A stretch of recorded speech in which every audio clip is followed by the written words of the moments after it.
what is the biggest mistake that aspiring conscious projectors make when they are trying to leave the body at will?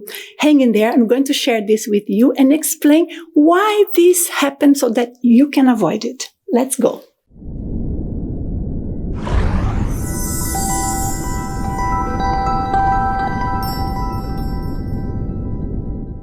Hi, thank you so much for being here with me again. If this is your first time, be very welcome. I am Nanci Trivellatoenglish. We are going to discuss in this video about the out-of-body experience. But I would like to bring an emphasis to the moments when we are trying to detach consciously from the body. I have been training individuals throughout 30 years in many countries in person, now online, so we reach more countries, but of course it's a different way of teaching and following people up. But what I have learned is that when you are really interested in leaving the body, you really want to experience it, you are dedicating, you are doing techniques almost every night, if not every night. I know some people that they will apply techniques more than once per day because they really want to leave the body. But then sometimes they don't manage to do it. The biggest cause for this, when I observe those who dedicate, who apply techniques, is that they don't stick long enough with the technique. This will not work. If that's you, you have to change it. So let me give you some ideas on what could be causing it. The main culprit of this is impatience, anxiety to leave the body, which is a good thing. I really want, but it's a terrible thing when we are actually aiming at leaving the body. This is going to be a great impediment. I have seen people that they go and they try, for example, for 1 hour, they try a technique to detach from the body. In that 1 hour, they do 2, 3 different techniques. They stay for a while, it doesn't work, and then they combine with another one. This cannot be. The strategy we use in the International Academy of Consciousness, and it has been very, very efficient, is to help people to understand the phases of the process of detaching from the body, because there is a right moment for the technique to be applied. And depending on our condition, there will be a right technique. So it's not just any or at any moment. And this is the second condition that brings this effect of people jumping from one technique to another. And at the end of the day, they have one experience here, there, almost detaching, they sense something, their heads feel big, or they feel they are light, or they feel they are heavy, but they don't really detach consciously. And then what happens is that they do not recognize when is the right moment to start the technique. And therefore, they cannot tell when the technique is not going to work or is progressing. Is that your case? If yes, let me share with you experience. Not only personal, but a hard personal experience, because we learn through many attempts, lots of mistakes that all of us do. But I have seen the same with students all over the world and colleagues and friends when they are applying techniques. So let me give you a tip. When you start, first you have to put yourself in the right condition emotionally, because if we are anxious or if we are tired or if we are with our minds a bit loaded, it's going to be harder to leave the body. So work with that.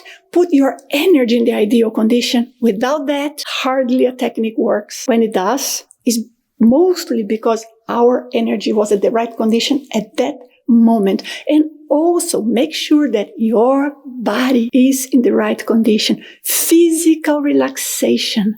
I already said in some videos that the number one cause for people not being able to detach is that they don't not relax enough mentally, physically, in all sense, internally, the expectations. Relax. When you are at the right moment, you start the technique of your choice and you stick to it. Don't change, because you have to learn what aspects of that technique help you and what aspects are not easy for you to control, and maybe you'd rather avoid a technique that uses them, or you need to develop them to do well in your attempts. You need time for this. What is an ideal time? When we can coach someone and we are with the person most of the times, we are describing a technique, we are there, we are observing, we are supporting, the person would try for, say, average 1 hour and a half. Some people a little less, 1 hour 15, but many times 2 hours, 2 hours 15, 2 hours and a half, because it requires time. So don't be anxious. Just hang in there and do your technique.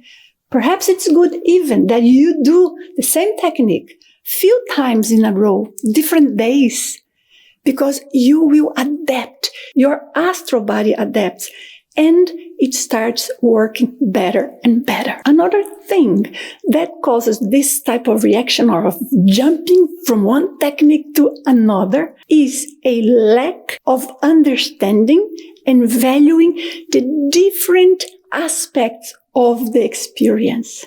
What do I mean? Sometimes I hear people saying, well, I was there relaxed and I just felt my hands were floating a bit. And then for a moment I could hear something that was not physical, but I just had waves in my hands and they were cold. I was conscious the whole time, but it was nothing. This is not nothing.